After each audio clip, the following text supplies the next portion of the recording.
Welcome back, everyone. Ready for another deep dive. Definitely. Today, we're tackling something. Well, I guess you could say it's kind of timely, right? Yeah. That post-election uh, emotional roller coaster. You know that feeling? Oh, yeah, What now, after all the votes are in? for sure. Whether your candidate won or lost, or honestly, even if you weren't that invested, there's often this, I don't know, weird feeling afterward. Definitely. So we're diving deep into a blog post to see if we can shed some light on all of that. It's by, let me check my notes. Okay, yeah, a therapist named Richard from Mynd.works. Okay. It's called, get this, Post-Election Anxiety, How to Heal and Begin Living Fully Again. Interesting. So have you ever felt that? Oh, yeah. I think most people have at some point, Yeah. especially, when the elections are about things that really hit close to home, things that directly affect you or your community. Right, like healthcare or the economy. Exactly. Or education or social justice. Like, it just feels so personal then, Yeah. It's not just politics anymore. It's your life. Yeah, for sure. And that's kind of what Richard is getting at here, right? Yeah, I think so. He calls it post-election anxiety, and he says it goes deeper than just disappointment, right? It's that it's like this feeling of uncertainty, almost like a lack of control after the votes are counted. Absolutely. And it can really manifest in some pretty intense ways, like a physiological response almost, Yeah. like fight or flight. Mm. But it kind of lingers because the thing that's causing the stress, the election and all the stuff that comes after it, it's ongoing. Yeah. So it's not just in our heads, it's a real physical thing too. Okay, that makes sense, but why does it hit some people so hard? This blog post really dives into that. How does it? It does. And some of the reasons are actually, well, they're kind of surprising. Oh, really? Like what? Well, one thing he talks about is this feeling of powerlessness. Right. You campaign and you vote, you hope, Uh-huh. but then it's over. And Yeah. you have zero control over what happens next. Right. And then you combine that with all the uncertainty about the future, Yeah. Like what's going to happen to my community? Are things going to be okay? Totally. And it's all kind of swirling around in your head. Exactly. It's like a recipe for anxiety. It really is. It is. It's like you poured your heart and soul into something, and then you just have to sit back and watch as it all unfolds, and that you have no control. Yeah. Tough, right? Yeah, definitely. And then, of course, there's the 24/7 news cycle, which, well, let's be honest, it doesn't exactly help. No, not really. Richard actually calls it media overload, the constant, barrage of news and opinions. And so much of it is, well, negative and conflict driven. And it just amplifies everything. Right. It just keeps that stress and anxiety going. I think he even recommends limiting your media intake. Right. He does. Yeah. Actually, I think that's one of the coping strategies that he outlines later in the post. Yeah, I think you're right. Taking a break from all that noise, that's got to be a good first step, right? But before we even get to that, maybe we should help our listeners figure out if what they're feeling is actually post-election anxiety, That's a good idea. Are there specific signs to look out for? Yeah, definitely. Do you feel constantly worried or on edge? Like irritable? Yeah. Trouble sleeping? Maybe you're snapping at people more easily, or you're just avoiding any conversations about the election at all. Yeah. Even physically, you might get tension headaches, or maybe you just you can't catch your breath. All of that is pretty common. So if any of that sounds familiar, you're not alone. And the good news is, as Richard puts it, time to heal is possible. That's a good point. There's always hope. It is. It really is about taking those proactive steps to manage the anxiety. Makes sense. But before we get into all of that, there's one more thing that I want to touch on. Something else that the blog post brought up about why this post-election anxiety can feel so intense. Oh, yeah. What's that? It has to do with how our social circles react. Our friends and family. Oh, interesting. Because elections, they really tend to highlight those fault lines in society. They do. Suddenly you're seeing these huge divides, maybe even among people you're really close to. Yeah. And that can feel really isolating, like the sense that the world's just fragmented. Yeah. And you're on one side and everyone else is on the other. And that can be a huge contributor to anxiety. It really can. It makes you question where you belong. Where do you fit in when it feels like everything is falling apart around you? Exactly. It's that feeling of disconnection. It can be really hard. So, okay, we've got those personal stakes, the powerlessness, that media overload we were talking about, the fear of the unknown, and then all of this social division on top of it. Right. It's like a perfect storm of stress. It really is. But it is important to remember, especially in the world today, feeling this way. It's completely normal. You're not alone. Mm. And there are ways to deal with it. Okay, good. That's reassuring to hear. Yeah. Now, let's get into those coping strategies. Where does Richard recommend we start? Well, he actually suggests starting with that information diet we were talking about earlier. It can be so tempting to just like stay glued to the news, hoping for some good news or just trying to make sense of everything. But honestly, constantly exposing yourself to all that commentary, especially when it's negative, it just feeds the anxiety. Yeah, it makes sense. It's like any other stressful situation, Right. Sometimes you just need to step away and give yourself a break. How does Richard suggest we do that? Well, he talks about setting clear boundaries. So maybe you limit your news intake to a certain time of day, or you just disconnect from social media for a few days. Or, you know what, you could even just ask your friends and family to like not talk about politics with you for a little while. Yeah, makes sense. It's really about creating that space for your mind to just, decompress. So it's about finding that balance, right? Yeah. Staying informed, but also protecting your mental well-being. Makes sense. Okay, so we're cutting back on the news, but what about that feeling of powerlessness? Right. How do we deal with that? Well, Richard's next strategy is all about focusing on what you can control. Okay. Because you can't change the election results, but you can choose how you react to them. It's about channeling that energy into positive action. Oh, so instead of dwelling on what we can't change, we focus on what we can. I like that. But what kind of actions are we talking about here? Honestly, it could be anything that aligns with your values. Something that makes you feel like you're making a positive impact, like volunteering for a cause you care about, donating to an organization, advocating for change in your community. Even small things can make a difference. Right. So it's about taking back that sense of agency, finding those little areas where you have control in a world that feels, well, honestly, kind of out of control. That's it, exactly. Like you could write to your representative, you could attend a community meeting, or even just have thoughtful conversations with people in your life. The point is uh, to shift that focus away from what you can't do and towards what you can. That's really empowering. Okay, so we're taking a break from the news. We're taking positive action. But what about that feeling of isolation we talked about earlier? How do we deal with that?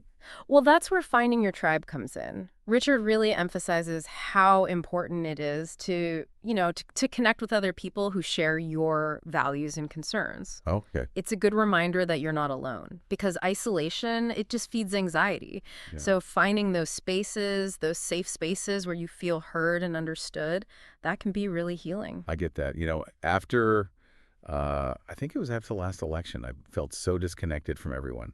But then I joined this online forum. People were having really good conversations about the issues, like thoughtful and respectful. And it was such like a breath of fresh air. That's great. It was. Because it reminded me that there were other people out there who shared my concerns, who shared my values, and that I wasn't alone in feeling the way I felt. That's a perfect example. And, it doesn't have to be an online forum. Right. It could be a local organization or a book club or a volunteer group or even just a group of friends who, get together to talk about current events. The important thing is to find those spaces where you can connect with like-minded people and just feel like you belong. That sense of belonging is so important, especially when it feels like the world is so divided. It's a good reminder that we're all in this together. It is. We don't have to go through it alone. Exactly. And sometimes just knowing that you're not alone, that's enough to help ease some of that anxiety. So we're limiting our news intake, we're taking positive action, and we're finding our tribe. These are all they're all great starting points. But what about those moments when the anxiety just feels like completely overwhelming? What do we do then? Well, that's where mindfulness and grounding techniques come in. When all those anxious thoughts start swirling around, it's all about bringing yourself back to the present moment. Okay, I've heard of mindfulness, but honestly, sometimes it feels a little too woo-woo for me. Oh, yeah. Like, what does it actually, what does it look like? It doesn't have to be complicated at all. Deep breathing is a really good technique, and it can be super effective, just like, focus on your breath, slow it down, take those deep, intentional breaths. It can It can calm your nervous system almost instantly. Hmm. Did you know that that deep breathing actually stimulates the vagus nerve? I didn't know that. Yeah, and that's like a reset button for your stress response. Well, so it's not just about, feeling better. There's actually science behind it. Exactly, and it really can be that simple. Even something as simple as just focusing on your senses, what you see, hear, feel, smell, taste in this moment, Right. that can help to ground you and to break that cycle of worry. It's like hitting the pause button on all that mental chatter. So instead of getting lost in all those, thoughts about the election and everything, we're anchoring ourselves in the present moment using our senses. Yeah, Exactly. okay, I can see how that could be helpful. Are there any other techniques you recommend? Oh, yeah, tons. Meditation, progressive muscle relaxation, or even just going for a walk in nature. All of that can help to calm both your mind and body. It's about shifting your attention away from what's making you anxious. You've probably experienced this yourself, right? Yeah. Like when you're feeling stressed, sometimes just getting out in nature can really shift your perspective. Absolutely. I love hiking. And whenever I'm feeling overwhelmed, a good long hike in the woods it always helps me clear my head. There you go. It's not about, sitting on a meditation cushion or anything. It's about finding what works for you, what brings you back to that sense of calm and presence. Finding what brings you back to center. Exactly. It's all about, experimenting and finding those tools that really work for you that help you manage those overwhelming moments of anxiety. And, it's important to remember that sometimes these self-help tools might not be enough. That's true. Yeah, Sometimes we need a little extra support, right? absolutely. And in those cases, seeking professional help from a therapist is, well, it's not only okay, it can be incredibly beneficial. It's like saying, hey, I need some help navigating this.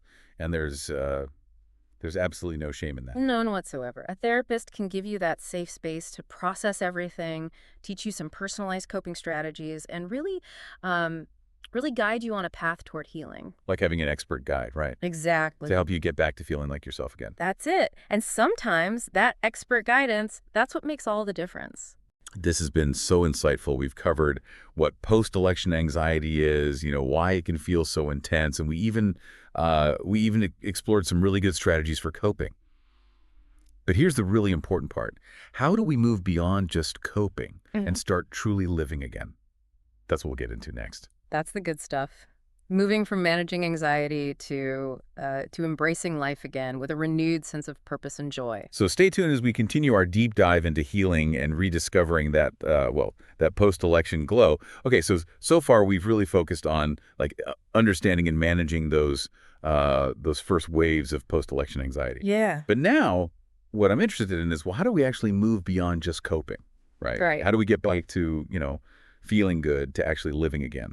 It's a good question, and it's about reclaiming that sense of joy, purpose, even your energy. And Richard, in his blog post, he talks about the importance of actually turning inward. Oh, interesting. Which, when the world feels so chaotic, it seems kind of counterintuitive. But it's about finding that inner stability. So it's like saying, okay, the election's over, but, my life isn't. Right. I still have things that I care about. I still have goals. There are people I love. Exactly. It's about reconnecting with those passions, those things that bring you joy outside of the political realm. Richard he even suggests rediscovering a hobby that you might have neglected, spending quality time with loved ones, or just reconnecting with nature. So, what if you've been putting off, I don't know, a creative project or something? Yeah. Could picking that back up be a way to find that inner focus? Absolutely. It's about reminding yourself that you're a multifaceted person, Yeah. Politics is just one part of who you are, and there's a whole world of experiences and interests out there. Okay, so we're shifting our focus inward. We're reconnecting with our passions. We're, nurturing those important relationships. But how do we actually, how do we deal with the lingering disappointment, the disillusionment, especially if the election didn't go the way we hoped? That's tough. I think Richard talks about this idea of adjusting our perspective. Okay. It's easy to get stuck in that, that narrative of despair or defeat. But he encourages us to see this as a potential turning point, an opportunity for growth and change. So instead of seeing it as a full stop, we're looking at it as a comma. What comes next? Exactly. Instead of the end, it's the start of a new chapter. Ask yourself, what opportunities might this outcome create? How can I make a difference, even if it's not the way I initially envisioned it? So it's about looking for those unexpected paths, those silver linings that might not have been visible before. That's a good way to put it. It's about using this as a catalyst for personal growth, for discovering new ways to contribute, new ways to make a difference. That's a really empowering way to look at it. Yeah. But how do we balance staying, you know, engaged with the political landscape without letting it completely consume us? Because it feels like Richard is advocating for this middle ground. Yeah, he is. It's about finding that balance, staying informed and engaged, but without letting politics like dictate your every thought and emotion. It's easy to get sucked into that constant cycle of news and opinions and everything, but, remember, it's just one part of a much bigger picture. Yeah, like anything else, too much of a good thing could be a bad thing, Right. even something you care about deeply. If it's the only thing you're focusing on, it can be overwhelming. Absolutely. So while staying informed is, definitely important, make sure you're also making time for those other things, hobbies, relationships, personal growth. So it's about living a full life, a balanced life, right? Yeah, Where politics has its place, but it doesn't dominate everything else. exactly. You can be an engaged citizen without letting politics become your entire identity. In fact, I think you're probably more effective when you have that balance. So we're shifting our focus inward. We're adjusting our perspective. We're finding that balance between, engagement and detachment. But there's more to healing than just those external changes, right? I think so. Richard talks about something called internal healing. Oh, yeah. What exactly is that? Well, think of it as the deeper work. Okay. It's not just about feeling better on the surface. It's Got it. about addressing those underlying anxieties, the thought patterns that might be contributing to your distress. So how do we actually do that? It sounds pretty intense. Well, Richard has a few suggestions. Journaling, that can be a really powerful tool for processing your emotions. Just getting those thoughts out of your head and onto paper. Mm. It can help you to gain some clarity and to track your progress. Yeah. Have you ever tried journaling? Yeah, I have, and it can be surprisingly helpful. It can. It's like having a conversation with yourself, but without any judgment. You can just be completely honest and vulnerable in those pages. Exactly. And then there's the practice of gratitude, focusing on what you're thankful for, even in the midst of, challenging times. That can have a really profound effect on your mindset. It helps you to cultivate that sense of peace and contentment. So instead of dwelling on what's wrong, we're actively seeking out what's good. Right. And another crucial element is setting boundaries. Particularly in relationships that feel draining or negative. That could be limiting contact with certain people, being more assertive about your needs, or just choosing to walk away from conversations that are, unhelpful or even hurtful. So it's about protecting your energy and surrounding yourself with people who actually support your well-being. Exactly. Internal healing is about cultivating that inner strength and that inner peace, so you can face those challenges, including the ones that are triggered by political events, with more grace and resilience. It's like building a fortress of resilience from the inside out. I love that analogy. So we're journaling, we're practicing gratitude, we're setting boundaries. These all feel like really proactive steps, Mhm. but sometimes even with all that, there's still this lingering sense of hopelessness. I get that. Yeah. That's why Richard's final point is so important: embracing hope. Okay. It's that belief that things can get better, that positive change is possible, that the future holds possibilities for growth and renewal. But isn't hope kind of passive? Like just waiting for things to get better? Not at all. Hope is an active choice. It's a conscious decision to choose optimism over despair. Okay. To focus on solutions rather than problems, to believe in the power of collective action to create a better world. It's about taking action that's inspired by that belief in a brighter future. So it's like saying, okay, things are tough right now, but I'm not giving up. I still believe in a better tomorrow. Exactly. And that belief, that unwavering hope, it can fuel your resilience and keep you moving forward. It's the light at the end of the tunnel. and it's a light worth striving for. Okay, so we've explored these 5 really powerful steps, right? Hmm. Towards healing and living fully again. Yeah. Shifting our focus inward, adjusting our perspective, finding balance, um, focusing on internal healing and embracing hope. It feels like a really, it feels like a holistic approach, Yeah. to reclaiming our well-being after an election. It is. And, it's important to remember that these steps aren't linear. You might find yourself, revisiting them at different times. It's a journey, not a destination. And speaking of journeys, I love how Richard actually uses this metaphor of a book. Hmm. You know, this election, as intense as it was, it's just one chapter. That's right. And we have the power to choose what happens next, what that next chapter, what it looks like. This has been incredibly insightful. But before we wrap things up, is there anything else from the blog post that we should highlight? Any other nuggets of wisdom?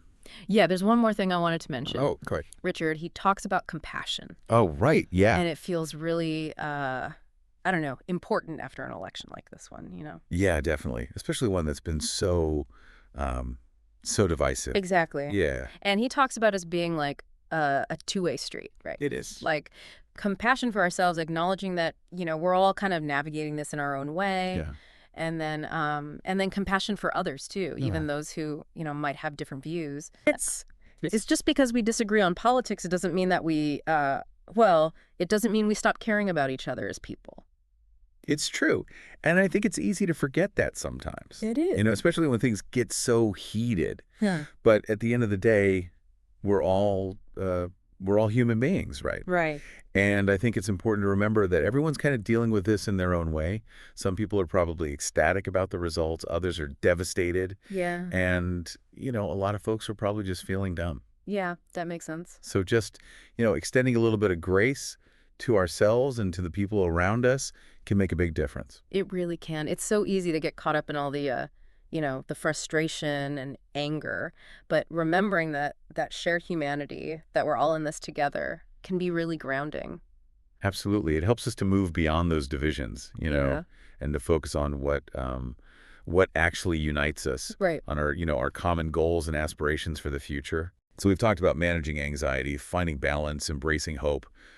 But maybe the most important takeaway is just to be kind I think so. to ourselves and to each other. Yeah, kindness, compassion, empathy, those are the qualities that are going to help us to heal both individually and as a society.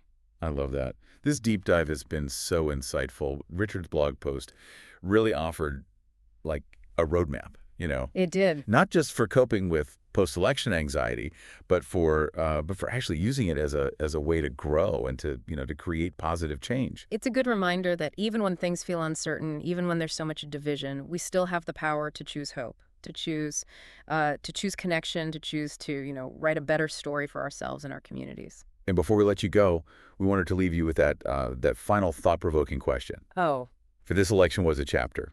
What kind of story do you want to write going forward? What kind of world do you want to help create?